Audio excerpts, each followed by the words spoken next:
I'm Hal Cochran. I'm one of the organizers of the grassroots, nonpartisan Burlington citizen group called Take Back the Air Guard. And there are a number of members and supporters with us today.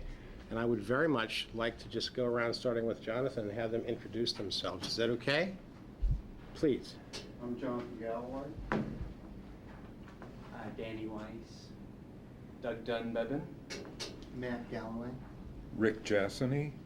Mary Ward. Marmita Hayes. I'm Brian Perkins. Chris Stacks. Thank you. Anyway, I thank you, both members and press, for coming. I'm going to make give some very brief remarks, and then throw this open for questions. I hope that everybody in the group will be answering the questions, because I don't know everything, and people have different emphases and slants on this. So we're all going to talk. We're not pros at this, and we're very much amateurs. I do want to say, before I even start, that one of our very important members is not here today. Her name is Robin Lloyd, and she is in Columbus, Georgia. She's being arraigned by the federal court for trespassing at the School of Americas at Fort Benning, Georgia. She's going to plead at the arraignment, and she expects to be sentenced to 3 months in federal prison, probably at Danbury, Connecticut. We wish Robin were here. We called this press conference to announce that we have placed our resolution on the March 7th Burlington Town Meeting ballot by getting more than the required 5% of signatures of the registered voters, which would be about 1,250. We submitted at least 1,700 signatures, and it was very easy to do. You have the text of the ballot question on the press release. If anybody doesn't have it, I'll be happy to give it to you later. I'll briefly read it. Shall the City Council be advised to use all lawful means to keep the men and women of the Vermont Air National Guard at home to provide air defense for the state and nation, and to prevent their overseas deployment to drop bombs in wars of aggression against other nations? The issue is the proper use of city property. The airport belongs to the city of Burlington. The United States leases 223 acres of our airport. Like any other piece of city property, it should be used as the citizens of Burlington want it to be used. This is another let the people decide referendum. This is just the same as, should we give the Moran plant to the YMCA? The voters said, no, we shouldn't. This is, should we allow the Air Force to maintain a bomber base on our airport? The ballot issue asks the voters of Burlington to answer these questions. Do the voters want the Pentagon to base hundreds of active duty pilots and airmen permanently at our airport and train them as bomber pilots and crews? Do the voters want the Vermont Air National Guard to be a bomber squadron? Do the voters want the Pentagon to regularly rotate Vermont Air National Guard pilots and crews in the 9th Aerospace Expeditionary Force, every 18 months, they're on a regular rotation, to Iraq to drop bombs on buildings that are suspected to shelter people who are suspected of being insurgents. Do the voters want an Air Force bomber base at our airport? And do the voters want our city government to continue its head in the sand complicity in this war? If council had passed our resolution this fall, when we asked it to, we could have stopped the present Iraq deployment of the Air National Guard. It wouldn't have happened. We would not be sending a whole bunch of F-16s and 400 pilots and crews from our Air Guard over to drop bombs on people who are fighting a foreign occupation of their country.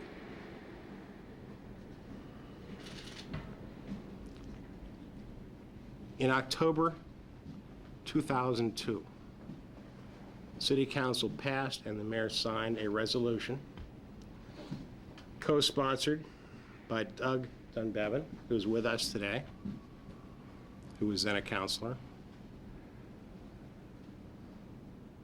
The resolution, as I'm sure Doug could tell you much more articulately than I can,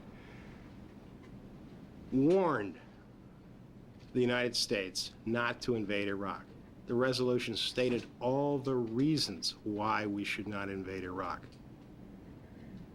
made all the predictions that have since come true as to why it was going to be a disaster.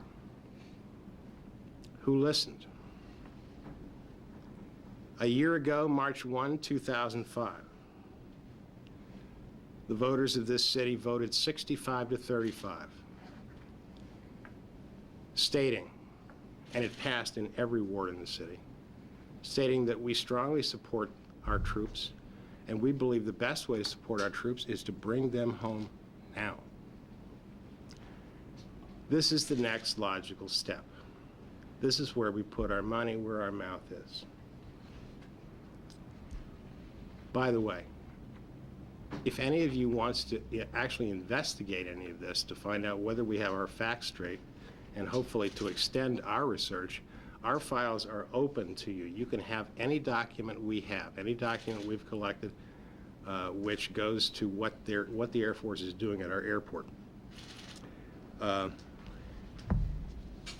take any questions. Well, what about those who will say you're putting at risk the considerable resources that the Pentagon invests in this community, the jobs and so forth? That seems to be, even those who were opposed to the war seem to bring that up as an area of real concern. How could we be jeopardizing that? You're talking about the Air Guard's payroll? How could we be jeopardizing that? If you want to put, I don't want to, that seems to be the concern that I hear on the other side, that the Pentagon might take their jobs and their planes and so forth to places that doesn't ask or put them in such a restricted mode. Well, the short answer is they can't. I mean can't. The Vermont Air National Guard is a Vermont agency. It's authorized by the Vermont Constitution, created by Vermont statute. The Commander-in-Chief of the National Guard is the governor. If you look at, okay, they can't close the base. They can only close the base during BRAC, right? We waited until BRAC was over. We waited until both the Defense Department and the BRAC Commission had decided which bases to close before we went public with this. That's why we waited. Okay, they went public in September. We started this the next month. We didn't want them to close the base. They can't close the base until the next BRAC. If you look at 2 federal statutes, first is 10 U.S. Code, section 18238. The second one is 32 U.S. Code, that's the National Guard Code title, Section 104C. Both of which statutes have recently been construed by the federal courts in conjunction with BRAC-based closings. You'll find that the United States can't do anything to our base. No change in the branch, organization, or allotment of a unit without the consent of the governor, who's the commander-in-chief. You know, this is it, the sovereignty, these statutes respect and recognize state sovereignty over state National Guards, state National Guard units. They're state agencies. And I don't think Governor Douglas is going to give his consent to a reduction in, you know, aircraft, personnel, or anything else. Can I respond to that also? Do you want to- Oh, yeah, of course, but may I just say, in addition to that, we're not trying to get rid of the Guard. We're just trying to get the Pentagon to give them back their mission of air defense. Sorry, John. It's okay. Let me just Yeah. get close. No, you sit right there. You ask a very good question, Stuart. I asked the city attorney what some of the implications could be as a result of this resolution passing. And a couple of the comments that were made were that the government could conceivably come in and take domain of the airport property. So the city would lose the actual airport property. So that is one of the risks associated with this. Another thing that was brought up is that we rely on the Air Force or the Air National Guard to provide our air safety or crash safety protection. So if an airplane comes down with some sort of a disabled airliner, it lands on the runway, it's the Air National Guard that provides the air crash safety. And I'm not getting the term correctly, but you know what I'm talking about. So those are some legitimate risks that are associated with this. But the question I have to ask, and I think Burlington voters have to ask themselves, is we've clearly stated we don't approve of the war, that we want to bring the troops home. Now the question is not so much for the people who support the war. This ballot initiative is really going to be a ballot initiative for those who oppose the war. And the question they have to ask themselves is, how much do I hate this war? That's the question. Because if you hate this war, and you really hate this war, what you have to do is anything and everything you possibly can to stop this war. And by making this kind of a stand, what you're saying is we're not going, whenever possible, we're going to prevent the government from having its resources and tools to conduct this war. And yes, it could be painful. And yes, the city of Burlington could have some expensive retribution as a result of it. But we just have to decide, is it worth it? How much do we dislike this war?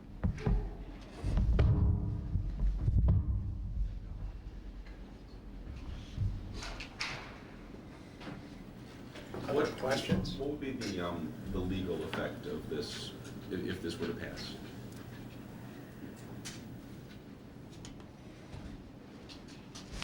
Under state statute, this is a non-binding advisory resolution. Last year, we advised city administration not to give the Moran plant to the YMCA. They didn't. I assume that the result will be the same. We will advise the city to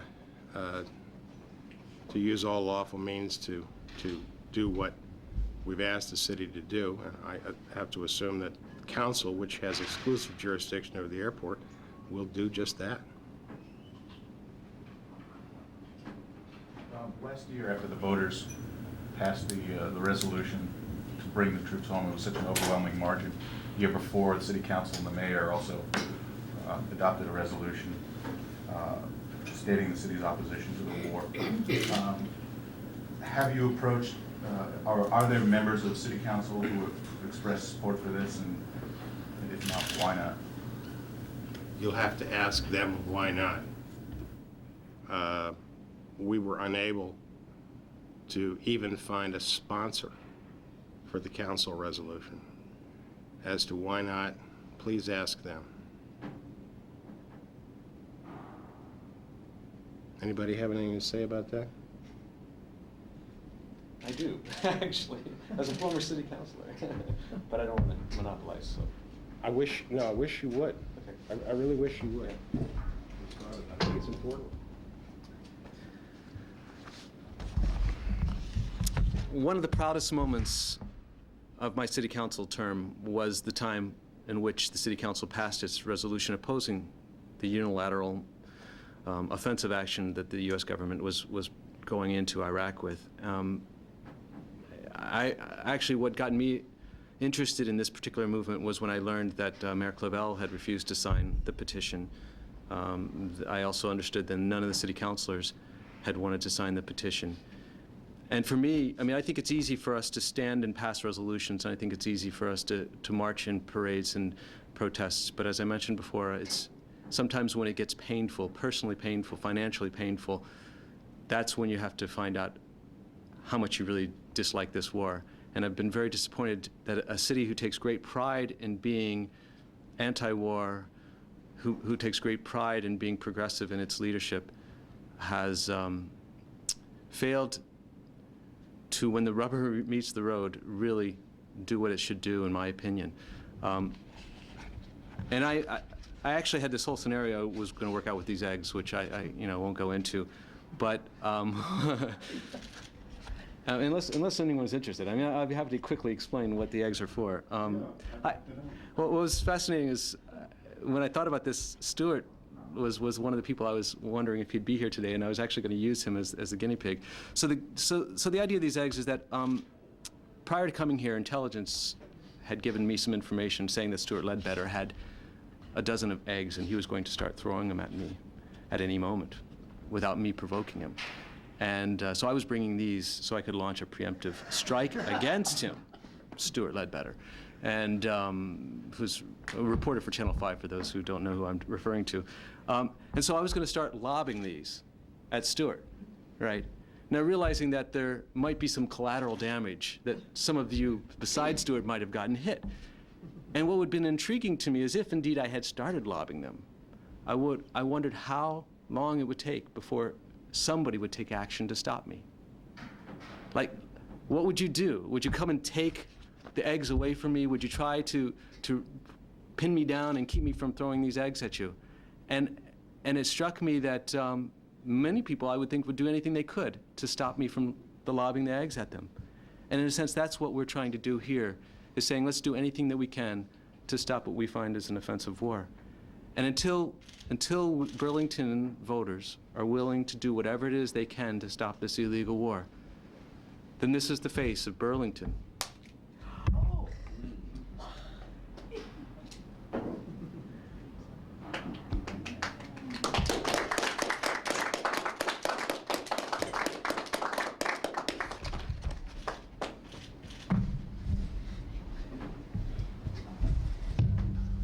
I'd like to say something, just really quick. I actually view this as a pro-guard resolution, okay? So that's, we're trying to return the Guard to the rightful mission. We want to, separate, distinguish the Air Force from the Guard. So it's good for the Guard and, toodaloo to the Air Force. Yeah, I concur. The one Guard member that I asked to sign the petition supporting the resolution, she informed me that she completely supported the resolution. However, she felt that she couldn't, that she was restricted by policy from signing the petition. I informed her that she wasn't, but we agreed that she maybe shouldn't sign the petition if she didn't want to. But she supported the resolution. That was National Guard, not Air Guard. Yeah, I had many similar experiences when I was petitioning. Many family members, Guard family members, and many retired Guardsmen signed the petition. Whenever I found out that a person was a member of the Guard, I advised that person not to sign the petition, even if he or she wanted to. We are, by the way, not anti-National Guard. Our whole thrust is to keep our guard here to protect us the way they're supposed to be doing. Yeah, look what happened in Louisiana with Katrina. Their guard wasn't there, the Louisiana Guard, to help the victims of the hurricane and the flood. Part of it was in Iraq. That's right. And on their equipment even more importantly was in Iraq. We are not anti-military or anti-guard. For Pete's sake, I'm a United States Army veteran. We have lots of veterans with us. Lots and lots of veterans have signed this petition. We have the endorsement of Vermont Military Families Speak Out, which is primarily the moms of guardsmen. We have the endorsement of Vermont Veterans for Peace. Don't let anybody tell you we're anti-National Guard. Stupid. Well, it would be stupid if we were, right? That's for sure. I mean, we need the guard, that's why we want to keep them here. And I should have couched my comments as being personal comments. I think this group has done a wonderful job. I hope I didn't misrepresent at all any of your views. Not at In terms all. of being Not at all. We do Okay. have egg on our face. What, if anything, will we all be doing to campaign for the passage of this resolution between now and town meeting day? Are you volunteering to join the group, Adam? Did it sound like it? We're still in the process of deciding on our strategy, Adam. I stood outside the library 2 nights in a row, just for about an hour, and I could not believe there were only 2 people that didn't sign it. One was in Burlington, and they all signed it, just like that. There was no problem. They had to read it. They didn't just sign it. They wanted to see it, and they read it and talked with me a little bit, and then they signed it. And I was kind of very surprised at the reaction. It was very pro-resolution. Talk about the petition drive itself for a minute. How long did it take? How many people did you have gathering signatures? I wish I had brought that information with me. I would say maybe 25, 30 people actually went out and knocked on doors and got me the petitions that we filed. It was very much a cooperative group effort. And I must say, it was a delightful experience. I've never had so much fun as I have going knocking on doors and talking to the people of many neighborhoods in this city about this. It was just, I got charged up every time I did that. And Marmeet's right. Pretty much everybody signed this. I had numerous times, numerous occasions, people volunteered to help, and I left them petitions, and they subsequently filled the petitions up and mailed them to us. It was great. Do you encounter any hostility at all, or anger or resentment about it? No.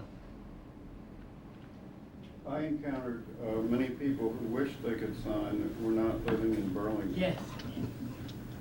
True. How long did the petition drive take? When did you start it?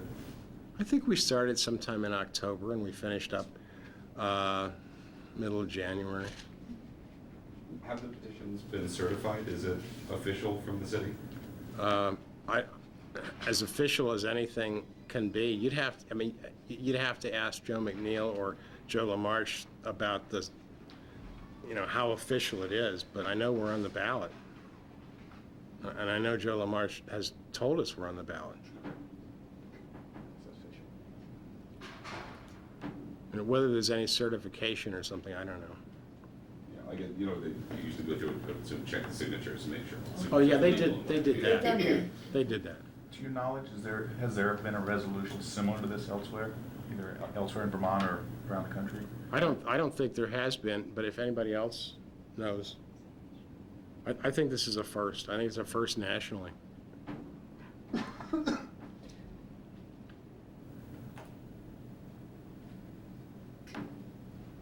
Is the key and the reason why it may be the first because not many towns own their airport? I mean, that's the key to this, is the fact that the city of Burlington actually owns the runway. Is that correct?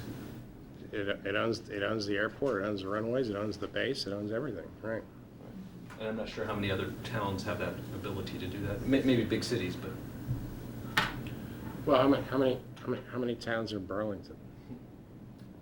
You said earlier that the U.S. government couldn't make a change as far as the base here because of the fact that it would require the governor's authorization. To actually take this action, would that also require governor's authorization? Would he have to sign off on this? Not that I'm aware of, no.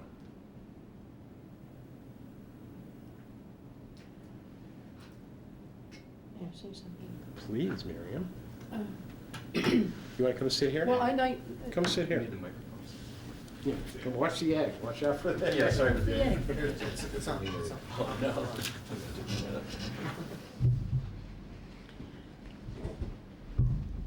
This probably won't go on certainly won't be on the ballot, but in the discussion around this issue, I think we have to look at the whole advance of militarism in the United States and what it's doing to our country and what it's taking away from all of the social programs and education, et cetera. And I think that by turning our Vermont Guard into an offensive organization, I see it. Now, I may be wrong because I don't know all the ins and outs of what the National Guard is, but I see it as a defensive. And I think of Katrina immediately. You mentioned the Louisiana. I think of Katrina and how ill-prepared they were to deal with it because not only were there men and women who were in their National Guard, were they abroad, fighting a war, but their machinery and all the equipment that was needed. What they needed immediately was helicopters, and they weren't available. And so I see the National Guard of Vermont as protecting Vermonters from some kind of a natural disaster or, God forbid, a terrorist attack. And a defensive, I see them as defending us. And that is why I am not against the Guard.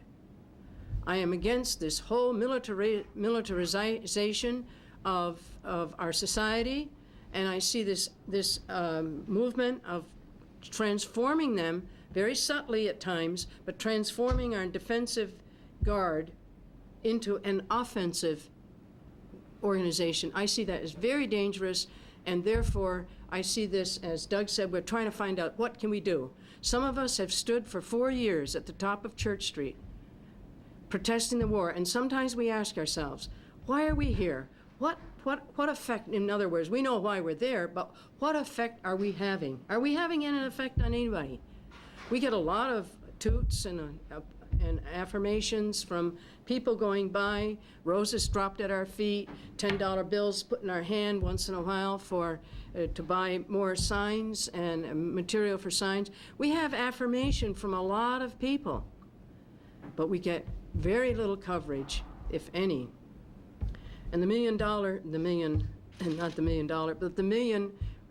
of people who turned out to oppose the war in February 15th, I believe, in 2003, were hardly mentioned here in our media here in the United States. So I think the media has a large role to play. But my main point here that I want to stress is that I see this in the larger picture of the militarization of our whole society, and I think that's very dangerous for our country. And this is a move that people can make to say, okay, we don't want this. We want Vermont Guard to be a defensive unit, stay here, and keep out of other wars, especially wars of aggression. If you wanted to get involved, one way or the other, as far as this campaign leading up to this vote in March, is there a website, is there a phone number they can call, or? If someone wants to get involved, Somebody wants to get involved in any kind of campaign to pass this, or how would they do that? well, we haven't put up a website. We're just a one-shot grassroots ad hoc group, and we don't have any money. The way to support it is to vote yes on issue 6 or whatever it is. If anyone wants to get involved in campaigning for the ballot issue, they should call me. My name is Hal Cochran. My phone number is 863-6925, or they can call Sandy Baird. Her number is 862-2001. If I could just pick up very briefly on what Miriam said regarding the misuse of the Guard.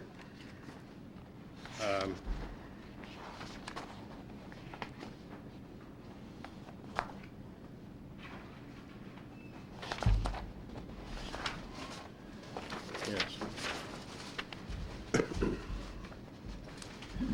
I'd like to read you just a couple of brief quotes about what the mission of the Air Guard is supposed to be.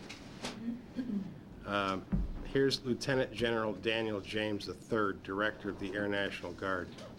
Quote, "Homeland defense is our primary mission, but we also want to make sure we have the capabilities when our governors call on us to respond to natural disasters or man-made emergencies." Unquote. In May of 2005, Governor Jim Douglas gave these reasons why the Pentagon should not close the Burlington Air Guard base. That was right before the BRAC listing. Quote, "Our Guard base is close to an international border, close to Montreal, which has been known to harbor terrorist cells. We have a nuclear power plant. We were active after 9/11 in New York. I believe the National Guard base is important to state and national security." Here's Adjutant General Martha Rainville in a Vermont Women interview in 2004. "Why use the Guard overseas? It ought to be hard to send the Guard overseas."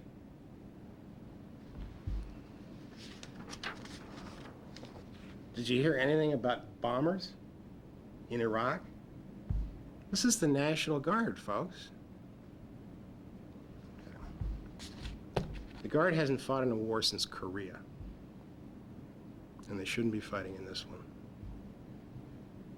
Other questions? Other contributions from our folks? One of the things I found was that people had no idea this was going on, and these were. Marmee, come sit here, No, please. no, I don't. Would you see the microphone's shifted You know, down for the there microphone. for Channel 17? One of the comments that I kept running into when I was standing outside the library was that people were completely in the dark about this. They weren't aware. And these were people that were coming out of a library. I mean, you know, they read. They read. And they were just, and I was, when Hal first approached us on this, unaware that this was going on. And I think that this is another sign of the insidiousness of what Sister Miriam was talking about, this militarization. I think people it's just kind of being slid in, and I think this is something we should be more aware of.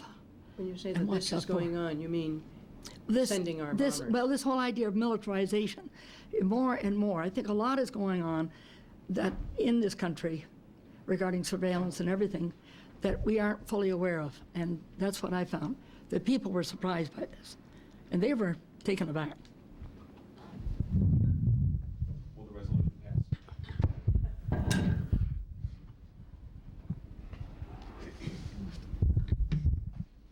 We'll know that March 7th, then. Well, if everyone who voted for the resolution last year votes for this resolution, of course it'll pass. Yeah.